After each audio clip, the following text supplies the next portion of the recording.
انا بغيت السلطات تبقى تبحث تعرف الحقيقه. كيفاش وقعت الواقعه؟ نتوما كيفاش الدري؟ ما عرفتش، حنا كنا داخلين حتى جا يوسف خويا قال لنا راه فلان راه طايح، ما عرفتش شكون اللي ضربو راه طايح. قال لك راني مشيت دقيت على عائلته قالوا لي راه طايح. قال لك ملي خرجوا خويا كان معاهم، خرجوا مشى معاهم طلعوا عليه وكلشي بقى معاهم خويا حتى جا الجندارم وهزوه ومشاو للسبيطار، داو للسبيطار خويا معانا هنايا واقف.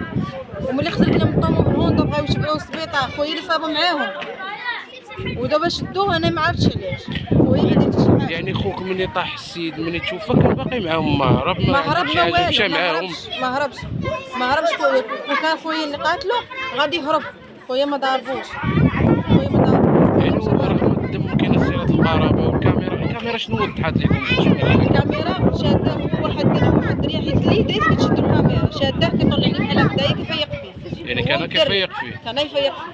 الكاميرا ما شاداش شكون اللي قتلو اصلا، الكاميرا ما شاداش شكون اللي ضربو، الكاميرا شاده ملي طاح وملي الناس كيدوزو كيطلعوا عليه.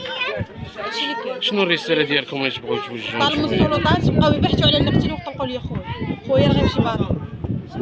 انا كنطالب من السلطات تبحث مزيان، هادشي اللي كنطالب، يبحثوا مزيان ويعرفوا شكون اللي قتل. هذاك راه يتيم، هذاك الله يرحمه راه مشى، وهذاك حتى هو اللي مشى باطل حتى هو غنحسبوه ميت. انا كنطالب من السلطات يبحثوا مزيان ويطلقوا لي خويا.